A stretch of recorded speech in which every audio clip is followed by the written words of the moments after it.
Good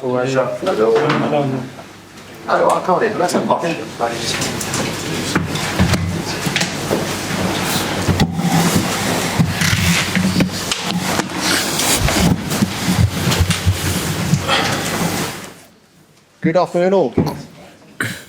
Hope everyone's well. Just a reminder that the usual format, we'll kick off with the As Live section and then go into a 10:30 for tonight. If everyone's ready in the room, we'll kick off with Gail from Sky.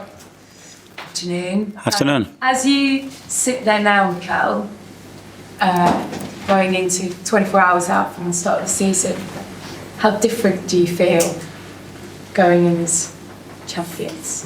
When you sit there with just this moment, everything you've gone through, and all those second place finishes, to sit here and think, wow, we start the season as champions. I feel good, different, hopefully better. More excited than ever, hungrier than ever, and I cannot wait to start the Premier League at home in front of our supporters and have a great performance and win the match. They always say, don't know, that very good teams win titles, but only the absolute greatest go and back it up. What's it about your side that you believe you could go and do it again? Because of course Arsenal haven't done it in nearly 100 years. I think those teams have an incredible quality, which is to maintain the standards daily at the really highest level. And this is the opportunity that we have. I have no question that our players have that desire and that ambition to do that. Now it's something that we have to earn and do daily. You've spoken about reinforcements over the past few weeks. How close are you to getting the defensive reinforcement that you want in? And when you look at the sort of calibre of player that's being linked with moving, what does it say about Arsenal and where they are? 'Cause it's the sort of players that are Premier League ready, right at the top of their game. I mean, that shows just how much you want to go again, doesn't it? Well, we are really active in the market. I think I mentioned that a few days ago, and the ambition is to improve the squad. Obviously, we have a really specific issue in the backline, especially with the long-term injury of Willie, and the fact that we miss one more defender. That's clear. So we are trying to reinforce that area, and whenever we're ready, we will announce something. Any closer? I mean, it doesn't look like it's going to happen before the start of the season, does it? But you're confident that in the next few days. I'm always positive, I'm always confident, but it's something that I cannot control. It doesn't depend just on us. So we are willing to improve that area, and we're going to try our best to achieve that. On the other side, there have obviously been a lot of stories with players possibly moving away, because you can only have obviously so many players in your squad. When you've gone on a journey with this group of players and we've created this incredibly close bond as a group, how brutal, how tough is it to turn around to these players and say, you're not going to get much game time this year? I mean, you've kind of nurtured guys from kids to grown men, haven't you? It's a great question. It's a really, really tough moment when you need to face that reality.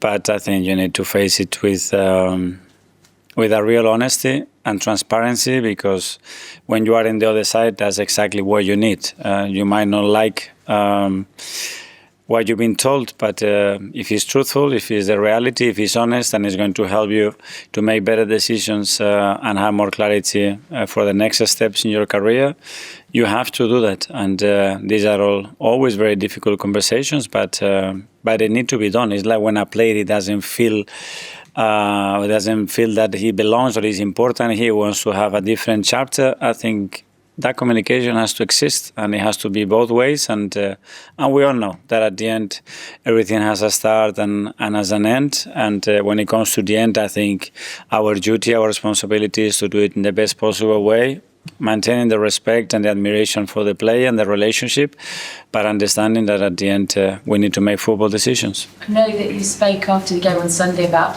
Martinelli not being in the squad, about Ranieri needing minutes. Is there any movement on either of those? No. Because a lot can happen in 3 days as we approach it. Well, and we know on the last day it doesn't matter. So without talking any specifics, that's something that we are working on with every individual to understand, because I would like to have the squad as big as possible because we know what we are fighting for, how long this is, and we learn again from the past, especially last year when we go in some difficulty, especially when we have 2 or 3 injuries in the same area of the pitch. So the deeper squad that we have, the better. We have to manage that.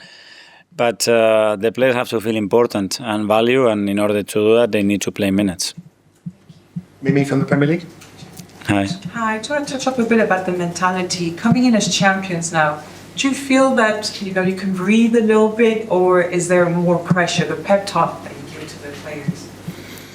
I mean, we need to breathe and we need to take this organically because this is going to be a long marathon as well.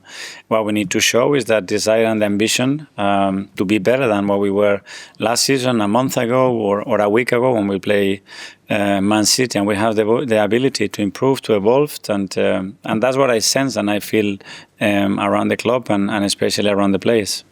Coming in for the first game, I saw a stat saying that at home, Arsenal are unbeaten in 45 Premier League home games against promoted sides. Does that give you confidence going to the first game?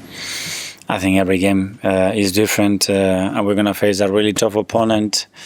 I think what they've done as a club is remarkable. What Frank has done is incredible. And after so many years without being in the Premier League, they have earned the right to do that. And they've earned it in a really special way. Not only that they are where they are, they absolutely deserve where they are. And I love the way they play and the courage that they show in every game. Speaking about how well they've done last season, they were the top scoring side, best defensive side in the championship. Do you commend Frank Lampard and the work that he's done and what to expect from him this season? Well, it's unbelievable. That's what I just mentioned because I know all those stats because I watch a lot of the games because I know when we face him and he was at Chelsea as well. So, yeah. I think what he's done is remarkable, and I'm sure they will show the ambition on Friday night. So we are ready because we know what to expect. Ian, TalkSport. Hi, Mikel. How are you? Good, thank you. Have you had time to enjoy the fruits of your labour from last year? You worked so hard to be champion. Have you actually had time to sit down and enjoy it? Yes, I have. To enjoy it, to reflect. It was time for everything. It was a long summer, longer than that we usually have, and yeah. Just because I feel fresh, I feel motivated, I sense the enthusiasm around the place, and that's exactly what I want. Because I mean, you were obviously busy in the first part of some of the World Cup, cheering on Spain to win the World Cup. So that's why I asked that question. How hard is it to defend the title? Once you've won it, how much harder is it to defend? We will find out. I mean, we haven't done it before, so I cannot really tell you. I had experience, but in a different role. And as I said before, it's about what you put in daily, where you set the standards, and how you drive those day by day to earn the right to be where you want to be at the end of May to give yourself the chance to win it again. I was thinking, driving here today, you and Frank Lampard must really love football. You're top players, and you quite easily just have the no pressure, be in TV studio and do the punditry on the game. That you want to be managers, both of you. You want to succeed. You want to go through the tearing your hair out process and telling players when they're going to play and not going to play. Why is it you think that you two have succeeded in the last 12 months at this job, which is so difficult? Probably because we share the passion and the love for the game, and that's something that fulfills you as a person, and it gives purpose to your life. That's the reason what I do with the people that I do it as well, and it brings me so much joy and happiness, and it's a part of my life that is really fulfilling, and I really enjoy. Last one. I don't know how often you played against Frank Lampard. Memories of playing against him when he was with Chelsea? I've seen a few videos about him and I on the pitch. What a player he was. He was one of my favorite midfielders by far. For what he could produce, he could do absolutely everything on that midfield. He was a top class player. Good luck. Thank you. Alex, BBC. Hi, Mikel. Hi. Just a couple of fitness updates. Bukayo Saka and Declan Rice obviously came off the bench. Are they fit enough to start? Yeah, they are ready to be involved, yeah. And then Jurriën Timber said he might be able to join team training this week. Has that been the case? No, I say in the next few weeks, and he's not training with the group yet. Okay. And then in terms of squad size, managers like different size. What is the ideal number for you? What do you like to work with in your squad? Well, it depends the availability and the history of those players. I think there is a lot of factors that count. 22 outfield players and 3 goalkeepers of 4 is enough, or maybe you know more. I think you need to understand what happened in the previous season, the injury record of those players, the versatility of certain players. But and I'm sure we're gonna hit the right number to have a bit of both. Yeah, a lot of competition with the right level of cooperation in the team and everybody feeling important. And with Bruno coming in, adding into that midfield, one of the best midfields in Europe, have you seen a lift from the other players because competition's got even harder, right? Yes, that's what the new signings brings is a new energy, something to prove in front of them as well, and obviously a competition. And when you talk about players of that quality and leadership, but the same with Christos or with Ilan, what they've done since day one, I think it lifts the level of everybody. Tom from London? Hi, Mikel. Hi. Just quickly, is Bruno Guimarães okay after coming on? Let's see how it is. It's evolving really well, but let's see for tomorrow. You talked a lot about evolution and going to that next level. Obviously, a lot of the games that were won last season, 1-0, 2-1s, 3-2s, and 1 goal wins in a lot of cases. Is, in your mind, evolution wins by bigger margins? I mean, is it that simple? How broadly does evolution go? Well, the more dominant we are and the bigger the margins, the better. So in order to achieve that, we're going to have to be much better in every department. In order to achieve that, we need to have a much better availability in the squad that we have last year for long periods of the season to be able that those margins become bigger. And on Myles, just more definitively, are you confident he'll be an Arsenal player come the end of the transfer window? 100%. Matt from the Standard? Mikel, we've seen transfer fees go up and up every year, but the club's record sales still only 35 million, I think, from about a decade ago. Do you think historically Arsenal have been a bad selling club? It's not bad or good. It's what you have in relation to the options that you have to sell. Maybe we've been extraordinary depending on the level of the players that we have, the ability and their contracts and their will to go. A possible issue that you can face is that maybe you want to make certain decisions with certain players, but they are that happy that they want to stay as well. So it's a lot of factors that have to be right when you have to sell a player. But yeah, it's not that simple in my opinion. So much investment last summer, strengthened again this window. Is it getting close to a stage where maybe the club can't bring any more people in until those sales are made? Well, depending on the sporting success as well. I think there isn't any club in Europe that has had the growth that Arsenal had in terms of the value, in terms of the performances, in terms of the revenues. So that's something very big. Some of the clubs maybe they need to sell. I think we've taken an approach that has increased the level and the capacity of the club big time. James, ESPN? Mikel, when you go from finishing second for 3 years to being champions and sort of go from hunting to being the hunted, if you like, do you feel there's a target on your back now? Do you say that to the squad that as champions there is a target on your back? Today, no, because we start from scratch, from zero tomorrow, and we're going to have to prove if we have the level to go back to that position again. But I think that happened in the last 3 seasons. At some point we were first, some of the times we were chasing it, and you never know what is better.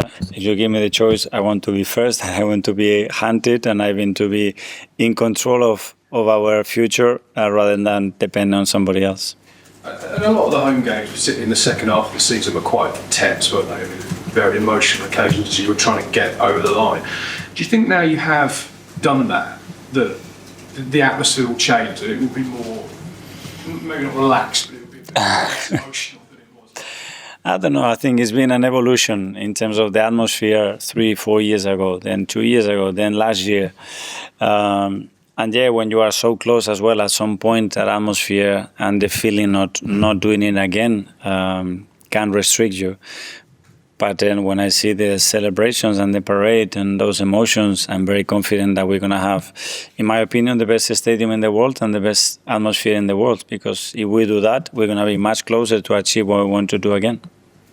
Art Athletic, over here. Hi, Mikel. Hi. Just picking up on Myles, a few Premier League clubs over the last few years have had to sell their academy players because it helps with their financial records. But when you talk about Myles there and see someone who not just brings something on the pitch, but also off the the pitch is probably the soul of the club. Is it important to keep players that have those qualities as well? Certainly. I mean, the players that have been raised in our system and they feel genuinely that love and that connection with the club, it brings something else. There is no question about that. And we need to look after them in a really special way because they bring value that is very difficult to find. That's why when we can, we want to protect those assets as much as possible, develop them and make them extremely important for the club. And just from a more general perspective on youth development, it seemed maybe 10 or 15 years ago, it was quite normal for top Premier League clubs, so Arsenal, Chelsea, to send their young players to other Premier League clubs on loan. So Jack Wilshere to Bolton, Daniel Sturridge to Bolton as well. Whereas recently it seems it's more loans abroad. Do you feel like, I don't know, maybe sending players on loan to the Premier League again could be beneficial for those young talents, not just Arsenal, but across the league? It's, I think those are individual cases. I mean, those players have to be ready as well to compete in the Premier League and to play regularly. The priority is to expose those players and give them minutes. You better agree that that's going to be the case. and how many clubs, teams, managers in this league can guarantee you that that's going to happen to a really young player that probably hasn't had exposure. If you find it, great, because that's the level that we want them to compete, but sometimes they need a different pathway. The beauty of this is that the pathway can be completely different and the outcome can be the same, and this is the magic of football as well. We're going to Hannah from Stan Sport Australia TV. Hi, Mikel. Hannah Sinclair from Riccardo here in Australia. Arsenal has a fair income following down under, and fans are stoked that every Premier League game is going to be broadcast on Stan Sport. Do you have a message for all of the Aussies who are going to be getting up in the middle of the night during the season to cheer on the Gunners? And can you give us your best g'day? Well, make sure that they do, and I have a really special connection with that country, first of all, because I've been there, because I love it, because one of my best mates, Tim Cahill, is from there, so I know everything about it. So what do you say? I have to say, g'day, g'day. So to all of them, let's go. Thanks, Hannah. We'll go to Phil from PA. Hi. Arsenal start the season as the favourites to win the league. Do you think that that's accurate? Is that the way that you see it? It doesn't matter. Our friend is not here today with the supercomputer and all the stats that we normally have. So I hope he's back. But yeah, I think it is what it is. I think our supercomputer and what it has to drive us is the standards against daily to be able to day by day and the right to position ourselves there in a really strong way and to play, to perform and to connect with our people in the manner that we want. And if that's the case, I'm sure we're going to be very close. And then the destiny will decide what happens. You've got that first title under your belt. When you look around the dressing room, do you see a team or a squad that can go on and dominate this league? Win title after title. That we won't, I guarantee you with my life that that's the case and how willing they are to achieve that. But we need to show, and that's only on the pitch and the way we act and react and overcome different challenges and opportunities over the season, whether we are capable of doing it or not. Okay, last couple in Yaz Live. Ben, news first. Good afternoon, Mikel. Calafiori gets to go on the community show, but it seems to have gone under the radar. He seems like he can attain any attribute. When he's in the box, coolness of a striker. When he's in the midfield, calmness of a midfielder. What's it like coaching a player like that? And how have you seen him grow over the years? Well, every player has very specific qualities. Ricky has a part of those qualities. He has a special energy, a special aura around him that makes him different. But he brings that. But Piero is extraordinary. Everything that he does with very different qualities. And what I want that is Riccardo and Piero is Piero, because with those two, we are much better. The way they complement each other, the qualities that they offer. And that's what we try to build around the squad. And Harry, Lucy. Hi, Mikel. Hi. Quick question on your job in general, because it feels like from the outside looking in that there's more information during a transfer window out there than there's ever been. Does that make your job harder? Has it ever filtered through to the point where you've had to have discussions to try and get ahead of things? With all honesty, no, because it doesn't go through my eyes. It goes more through my ears, especially with Dan, that they feed me, what is going on. and my kids. I said, are you signing this, or how close we are with this? The rest, I just focus on the information that I gather from Andrea, the board, or George in this case, to understand where we are with those transfers and what we are able to do and what not. Okay, guys.